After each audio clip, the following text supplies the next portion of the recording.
Well, hello everyone. Welcome back into Crypto's News. It's me, your friendly neighborhood crypto, aka Omar, and we are going to be catching up on what has been going on in cryptocurrency.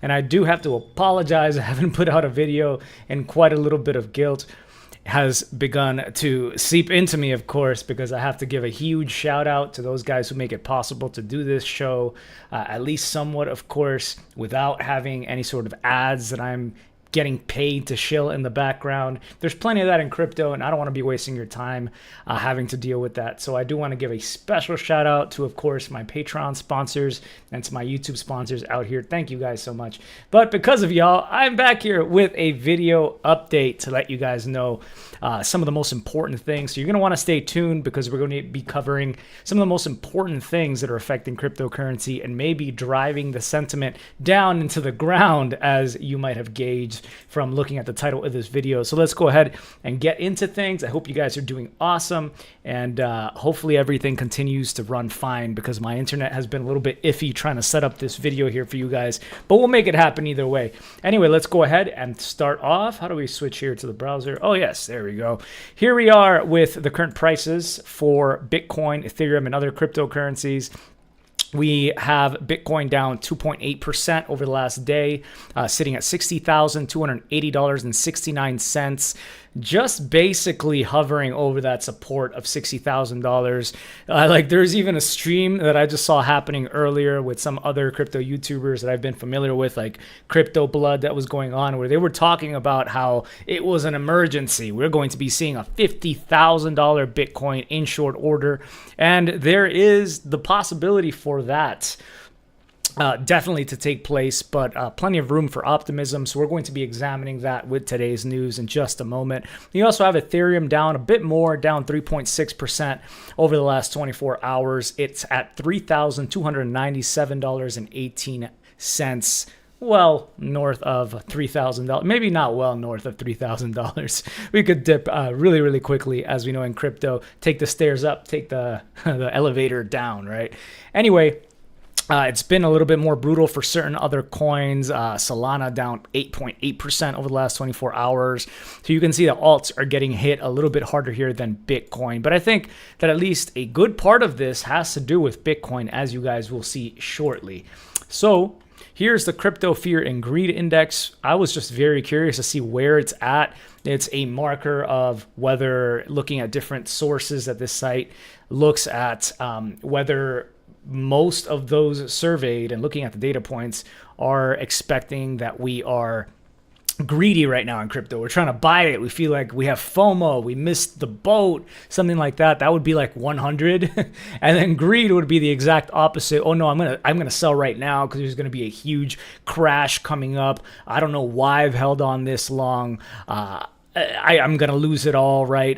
So that would be like 0 on the Fear and Greed Index. Right now we're sitting pretty neutral at about a 50. But last month, you can see we were sitting at greed. We were 73. It was relatively good times recently where folks we're expecting prices to continue to climb, optimism surrounding interest rates being lowered, seeing the Bitcoin ETF, seeing Ethereum ETFs potentially coming out soon, finally. A lot of this was driving a positive narrative.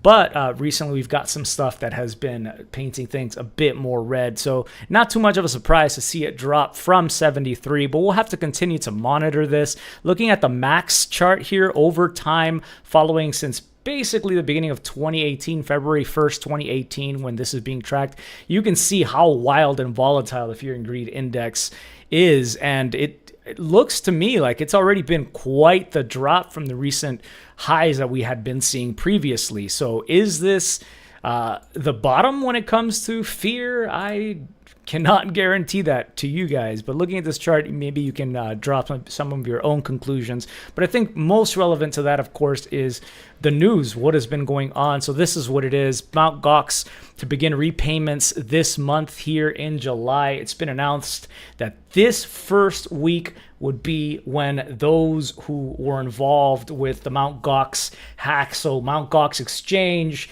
Mt. Gox standing for Magic the Gathering Online Exchange, was actually the most popular Bitcoin exchange of the time. Back around 2011, they were processing over 70% of the Bitcoin transactions. And looking at current prices, almost unbelievable. The amount of Bitcoin that was lost during this hack would total about $15 billion, which is not a drop in the bucket, right? I believe that's what it is. But anyway, those payments are due to start right now, and those payments are going to be issued out in Bitcoin and in Bitcoin Cash. So those who are entitled to those redemptions will have to choose whether to hold on or whether to sell. But because of expectation that likely these are whales, these are people that have a lot of Bitcoin, they can spare some, they might want to sell some, just to be pragmatic, just to be careful that there could be, in fact, dips when you're talking about Bitcoin, Bitcoin Cash, and of course the overall cryptocurrency market that is likely to follow if we see a huge amount of selling. And portending the selling was, in my opinion, why we saw these dips and this drop in the narrative. On the flip side, however, there is potentially room for optimism, because this skeleton in the closet, the skeleton of Mt. Gox. Hey, what's up, Bang Chief? Hope all is well with you. Salute back, my brother. It's been a long time since I offer you a personal salute, so salute, bro. But yeah, there are traders out there. There was one that I had interviewed a while back. He made the rounds all over CNBC. He was like the face of crypto, it felt like, for some time. I believe that was like in 2018 during that market. He would make all sorts of appearances at cryptocurrency events, and I got the pleasure of interviewing Tom Lee at one point myself. He's the head of Fundstrat Global Advisors, but he's been known, I will remind you guys, especially if you're not even familiar, that he is known for making kind of wild predictions where he sees the Bitcoin price climbing. I remember him saying that we were going to see back then like a $250,000 Bitcoin. Of course, we never saw that, so I'll also take this very carefully. He's expecting that we could see a rally of up to $150,000 for Bitcoin after this Mt. Gox distribution takes place, because of this skeleton finally being cleared from the closet. Many have been expecting that this would be a bloodbath for basically since Mt. Gox was hacked, and it became clear that through rehabilitation in Tokyo, that this would be eventually eked back out to people who would do some of the recovered Bitcoin from the time, as well as some of the Bitcoin Cash that was forked away. So anyway, to see that taken away would potentially open the door for I guess less negativity, less volatility to the downside, and I guess more fuel for the rocket boosters, at least less of a ceiling, I guess you could say, with that finally out of the way. So it will be nice, I think, in my opinion, to finally be able to stop covering some of this, but we'll have to see what kind of ramifications come out of this distribution. And we will see if a lot of the selling that has already taken place has already affected things, right? Maybe once this happens, in fact, we will be buying this, and this was already front ran by various entities out there, which could very well be the case. Another thing that may have caused Bitcoin to begin its recent dip was a lot of this selling off. We've covered this recently, but miners have not been very profitable. Considering the Bitcoin halving happened, that means that there are half as many Bitcoins issued out every block to miners who get that reward, and that is affecting their bottom line. That means that they have to sell Bitcoin that they've been holding on to. That means that they have to power down devices to try to just stay in power, I guess you could say, while others get some of that power. Like I was reading that Riot Platforms now has increased their hash rate by 50%. They had just announced today. So you see some entities getting stronger, some getting weaker, but it looks like transaction fees have not been enough to keep up with the drop in revenue that you've seen from Bitcoin for these miners. So daily miner revenue has now dropped to $29 million per day from $79 million right around the Bitcoin halving earlier this year. And the hash rate has slumped about 7.7% since then. As you can see, miners are coming offline. There was another detail here. Yeah, miners have seen a hit Miners have been hit by a 63% decline, according to Crypto Quant, in daily revenues due to the halving, and collapse of transaction fees is now only 3.2% of their total revenue. So, like, part of this idea of the Bitcoin scaling debate has been about keeping block sizes small, of course, to allow for more entities, I guess you could say, more nodes to spring up and to be able to download the whole history, the whole ledger of the blockchain, to verify or validate it for themselves or whatever they want to do with it. But also to make it so in a future where there are I guess, happenings that have less of an impact on revenue, I guess you could say. Eventually in the future, revenues should primarily come from transaction fees, from usage of the Bitcoin blockchain, and some sort of fee market that evolves to try to get your transaction in there.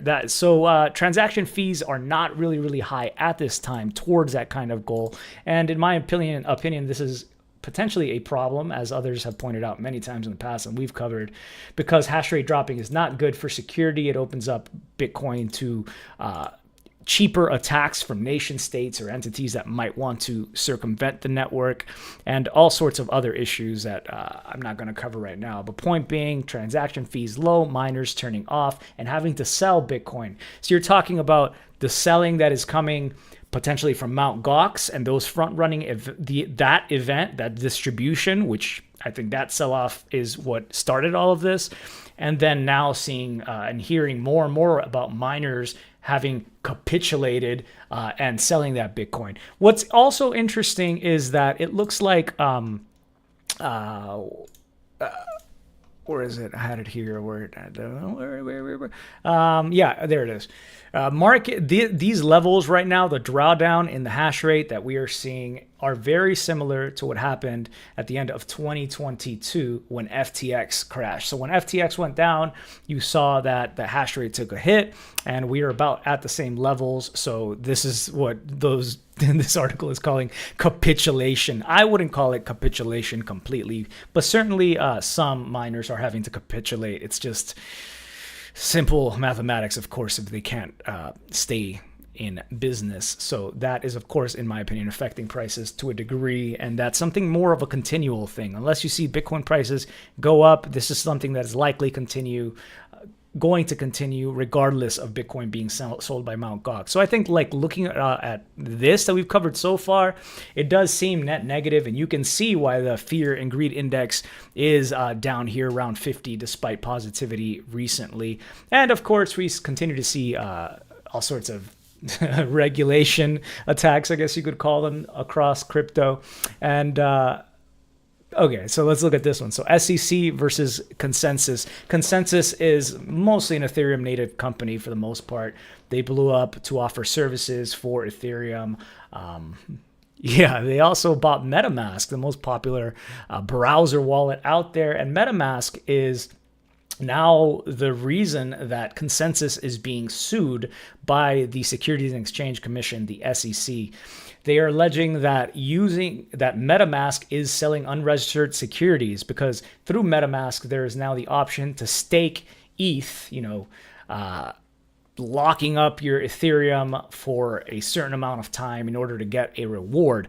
But they call it liquid staking because those are offered through Lido and through Rocket Pool.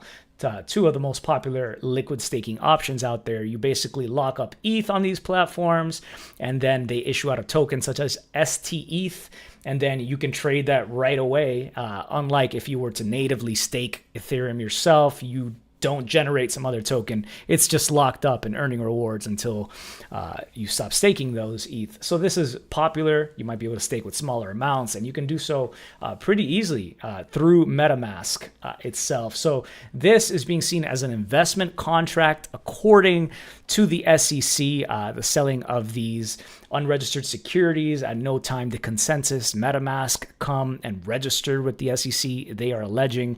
And also MetaMask swaps, so making it super easy for people to, in 2 or 3 clicks, be able to convert one cryptocurrency or really swap one cryptocurrency through another.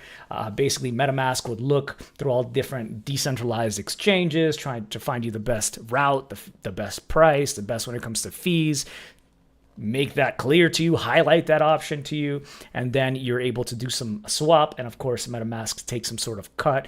Apparently, MetaMask has made something like $250 million, according to the SEC, through this.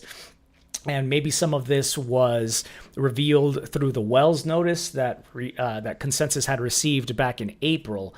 So back in April, Wells notice was issued whereby the SEC was basically getting ready to do an enforcement action and requiring more information.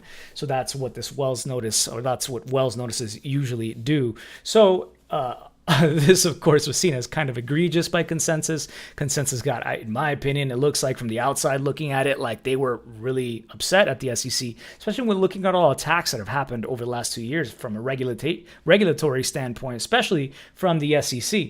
And so you saw that Consensys seemed to be fed up, and they sued the SEC, I guess first. They sued the SEC because of the investigation that had come out. The SEC was investigating Ethereum and its now staking capabilities. When it moved to proof of stake, Consensys was having a hand in that fight and sued the SEC. So this looks like the SEC getting back at them, almost like suing them, like, well, all right, now you're going to take priority. You're trying to sue us? We're going to sue you first.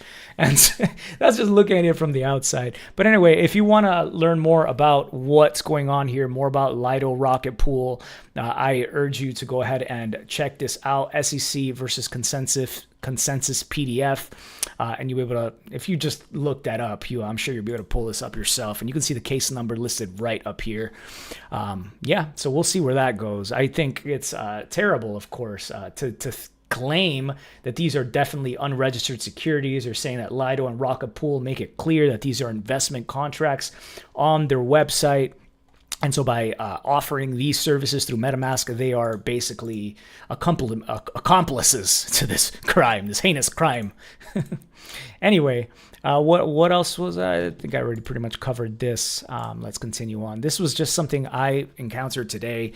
This is a service that many users, especially in crypto, use to access various cryptocurrency exchanges or services, and that is Authy. So you might be familiar with Authy, and if you're not, it's very similar to the Google Authenticator, whereby you get some sort of time-limited generated code on your device that you input onto the website in order to log in. It looks like Twilio, so the producers of this Authy app, which is an alternative to Google Authenticator, has had a recent, I guess you could call it, hack. It came out that they announced this, a security update that had to be released for Authy Android. So definitely update if you haven't updated your Authy app and you use this. And and the iOS app as well. So there was a leak whereby hackers got a ridiculous amount of the customers, like 30 million customers' phone numbers, and those were all taken in a text format. So basically, some hackers out there have a text file, like a notepad file, with phone numbers of people who use this application. So with the phone number itself, I don't know how much damage could do. I mean, could be quite a lot. They might be able to do SIM swap engineered attacks, where they know this individual's phone number is something that's used to log into potentially profitable sites, and they call someone, and they have enough information about you through other hacks or whatever else linked to that phone number, and they're able to get access to your phone number while you're asleep before you even realize it and log into all of these websites. So this is something that I think is kind of alarming, and you should be careful for phishing attacks and everything else if your number potentially has been leaked because of this. And this isn't the first time while researching this I saw that this has been a hack, some sort of sophisticated social engineering attack has occurred with Twilio and with Authy. So there was one where basically there were these engineered SMS text messages that employees at Twilio received. They look like this. Notice your login password has expired. Please tap this to update your password. And employees logged in. And a lot of information was leaked through that incident back in 2022 as well. And they had to try to recover a lot of their credibility since then. Today, last that I checked, Twilio was down shares of it 1.5% following this new revelation of these leaked phone numbers. But just want to, especially with you guys, just be aware that there might be attempts on you guys because of this if you do use Authy. And yeah, this back besides that attack that happened back in 2022, there was also this rumored attack that had occurred as well that I found. The Soker Radar dark web team detected a post in a hacker forum that a threat actor claimed to have leaked a database of Twilio Authy affecting 33 million phone numbers. The threat actor stated that they hacked into Twilio Authy and Segment, revealing account IDs, phone numbers, device locks, account statuses, and device counts. And okay, so the company claims that the only thing that was leaked was phone numbers, but are we just supposed to trust them, right? Where is the verify part of this? I don't know. We have to trust that that's all that was leaked, but really take action and act as if it was more than that. So be careful out there. FBI puts a $5 million bounty on the missing crypto queen. So many of you might be familiar already with Ruja Ignatova. If not, you should definitely find any of the various documentaries about her. Oh, thank you so much. Hey, Major Tao. Hey, bro, watching you for years now. I'm still choked about them closing your other channel. Yeah, thank you, man. Yeah, it's still a bummer to me all the time. I think the depression in the deeply repressed depression about that and losing that channel, they didn't really close it. It was my decision at the time, but I deeply regretted it right afterward. And yeah, it's definitely latent there. I'm like, damn, why do I even bother anymore? I don't even does anybody appreciate this channel? And that's why I was saying thanks to people like you who do tip, or those on Patreon and YouTube, because that for real, that reminds me, okay, so it's at least a few people out there care about me continuing the channel. So thank you so much for that, Mr. Major Tao. It's nice to see your name again, man. I remember you. And I'm glad that you're in my feed again and that algorithm has changed. That's good to hear, man. I really do appreciate that. But anyway, so she was one of the founders, co-conspirators of the OneCoin scam, let's call it. They were going to be bigger than Bitcoin. They had all sorts of huge conferences filled to the brim and very ostentatious in spending. She made something $5 billion through this kind of scheme, some ridiculous amount of money. FBI, she is the only woman on the top 10 most wanted list on the FBI website, as I had shown you guys in a video recently, if you checked that one out. But they've increased how much they're putting a bounty for her from $100,000 to $5 million.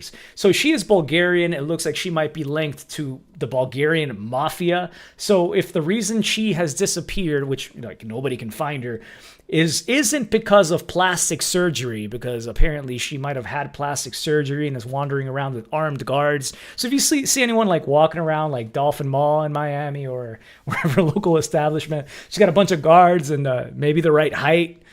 I guess you can hide height, right, with heels and stuff like that. So I don't know. But anyway, if you see some suspicious looking woman that looks quite rich, probably dressed very lavishly with many armed guards, it might be her, and you might be entitled to $5 million if you're able to tip off the FBI in such a way leading to her conviction or arrest. But yeah, well, props. Only woman on this list. It was a crypto-related scam, I guess you could call it. But yeah, so anyway, if the plastic surgery and armed guard situation isn't what happened, maybe she was captured by the Bulgarian mafia and extorted and maybe killed or whatever. That would be so gruesome. I hope that was not the case. I wouldn't wish that for anybody, of course. Yeah, I don't know what kind of mafia.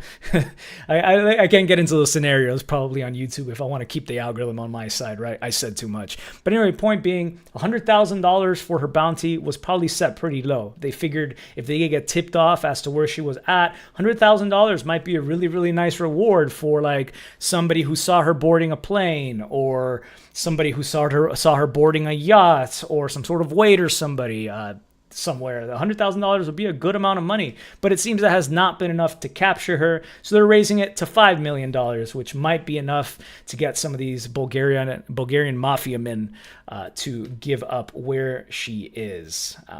I guess maybe they should offer the reward even if they find her corpse, or get real detail about her corpse beyond just incarceration, because if she's really not around anymore, then like, why bother giving out these details? You know what I'm saying? Anyway, just wanted to give you a heads up there. Maybe you do know her personally and you were waiting for the right amount.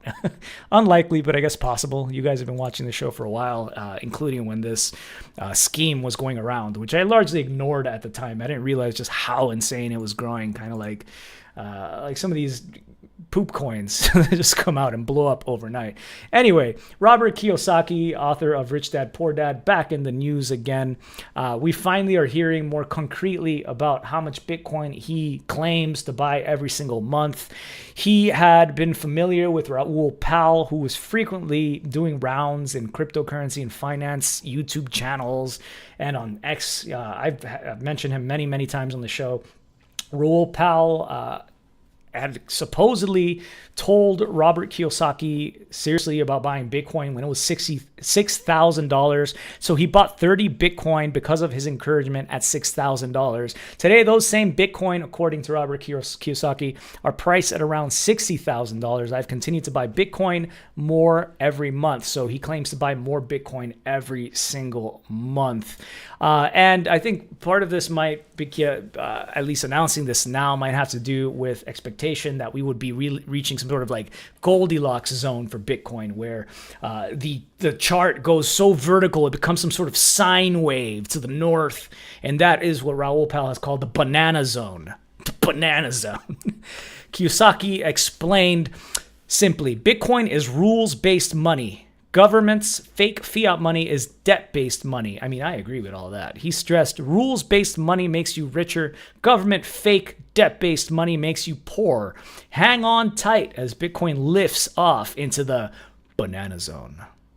Why do I hear like the Twilight Zone intro in my head? Like that should be like a happy moment. I don't know. I'll have to, maybe you guys can suggest a better song for that zone in the comments or something. I don't know.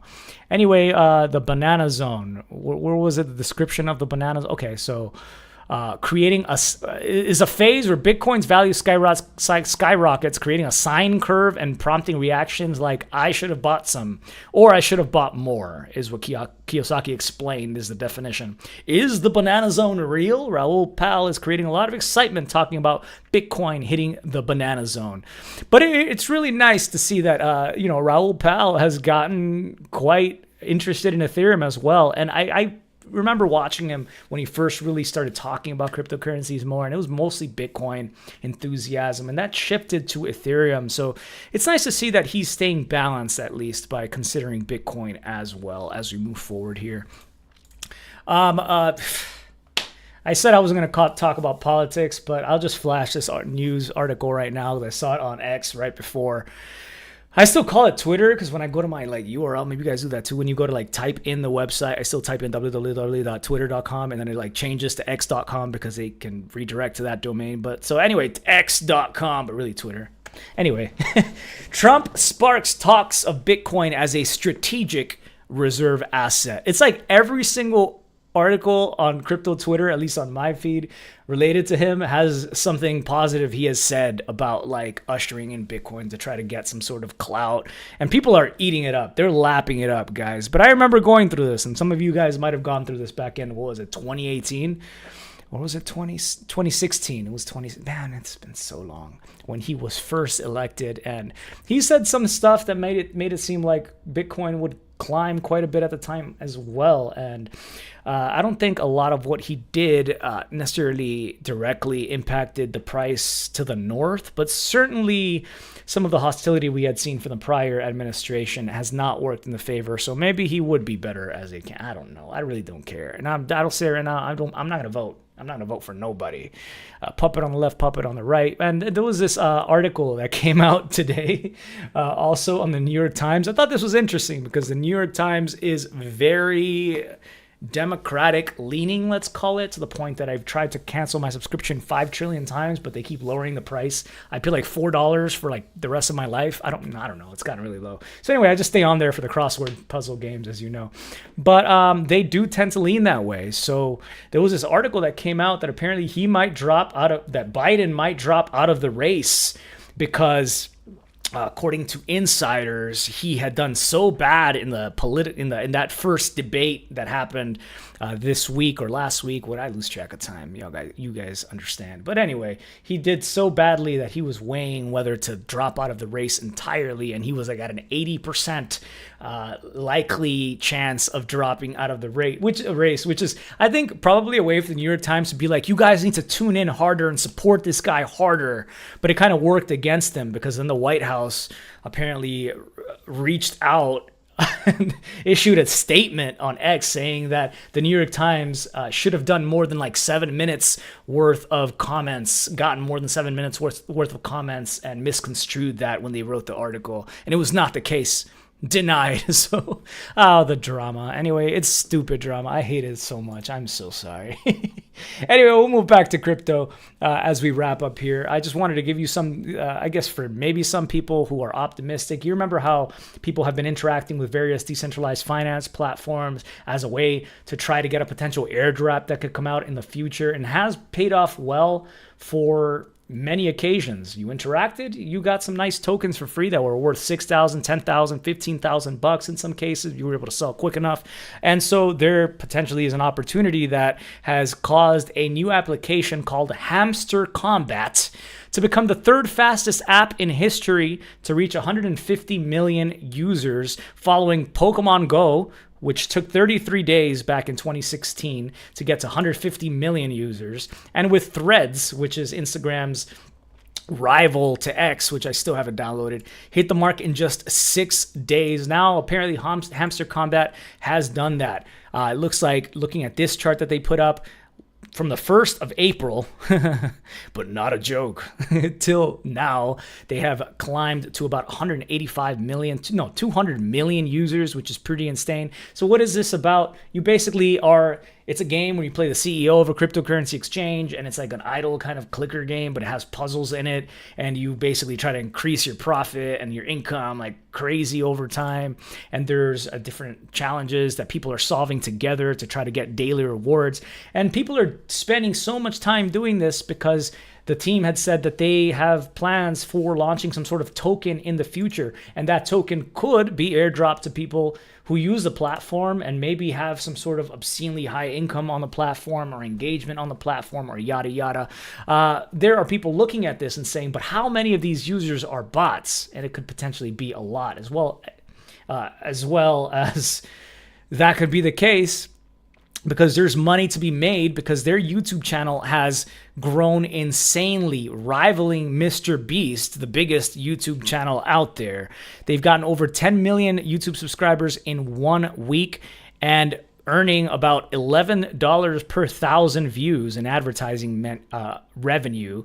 Their daily revenue has increased to the point that they're basically getting $230,000 a day from this, which is wild in and of itself. So I just wanted to give you a heads up on that one. Sometimes it's good to be early. I don't know how early you would be, but maybe you are really early if these are all bots, which are easier and easier to create these days with AI coming out, and very soon with agents, which will give these large language models the ability potentially to go out there and do tasks on your behalf, whatever that might be. So we're entering an era, as we move here towards, I guess you could call it, the close of the video. We're moving to an era where we can't really trust, let's call them online communities, because they'll be overtaken with bots. So I think it's really nice to have you guys know that I'm a real person. I'm not a bot, and I've got proof through the years that I'm a real person. And I think finding these real people communities will be important, places where you can trust that people are real, that you can get legitimate information, and that you're not being deluded in some sort of alternate reality. I think this will become crucial. Kind of reminds me of how a space is expanding and moving further and further away. So like, we're lucky right now to be able to look up at the stars and see them, but potentially, I don't know if we're still around in 2 billion years or something, or I don't know the exact number. Eventually the sky will be completely dark as these stars move further and further away, isolating us into our own little cold corner and pocket of space.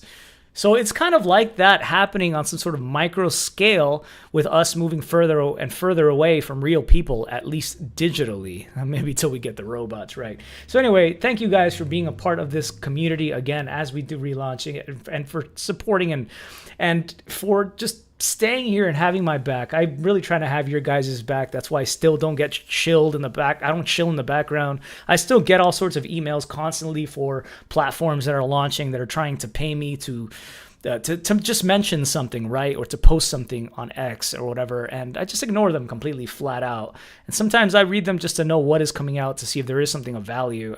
But nah, even that hasn't really attracted my attention in, I guess, the recent couple of years. But I'll leave the video at that. Thank you all so very much for your support. I hope you enjoyed the video and will consider giving a like button if you did appreciate some part of it or you found some value in it. And we'll leave with a quote of the day as we wrap up here by Dave Ramsey. Earning a lot of money is not the key to prosperity. How you handle it is.